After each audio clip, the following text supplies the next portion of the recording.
అనంతపురంలో జెస్సీకి తిరుగులేదు. ఓటమే లేకుండా అప్రతిహత విజయాలతో దూసుకుపోతున్నాడు. అయితే ఈసారి ఆయన పోటీకి దూరమై కుమారుణ్ణి బరిలో నిలిపారు. దీంతో కుమారుడి గెలుపు కోసం జెస్సీ దివాకర్ రెడ్డి తీవ్రంగా ప్రయత్నిస్తున్నాడు.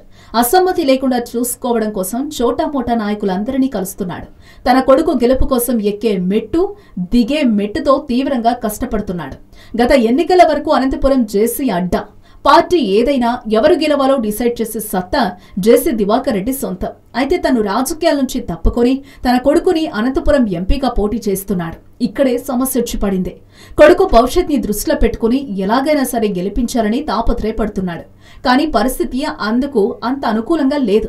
ఇప్పుడు జెస్సీ వ్యతిరేక వర్గం అనంతపురం నగరంలో బలంగా ఉంది. మొన్నటి వరకు ప్రభాకర్ చౌదరికి టికెట్ ఇవ్వదని గట్టిగా పోట్లాడాడు జెస్సీ. ఆ తర్వాత శైలజానాథ్ విషయంలో కూడా అలాగే ప్రవర్తించాడు. కానీ ఇప్పుడు పరిస్థితి అలా లేదు. దీంతో తన కొడుకుని గెలిపించమని అందరూ నేతల్ని బతిమలాడుకుంటున్నాడు జెస్సీ. అన్నిటికీ మించి తన కొడుకు పార్లమెంటు నియోజకవర్గంలో అసలు అసమ్మతి అనేదే లేకుండా చూసుకుంటున్నాడు. ఇందుకోసం గుంతకల్లో జనసేన పార్టీ అభ్యర్థిగా పోటీ చేసిన మధుసూదన్ గుప్తాతో చర్చలు కూడా జరిపారు.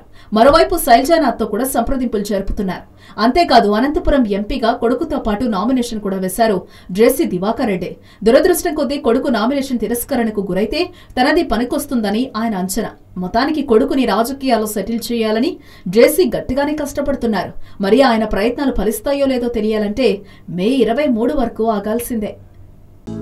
హలో, మిమ్మల్నే యోయో టీవీ యాప్ డౌన్లోడ్ చేసుకున్నారా? ఇంకా లేదా? మీ యాప్ స్టోర్ కి వెళ్ళి వెంటనే డౌన్లోడ్ చేసుకోండి. ఈ వీడియో గనుక మీకు నచ్చినట్లయితే లైక్ చేయండి, షేర్ చేయండి అండ్ సబ్స్క్రైబ్ చేయండి.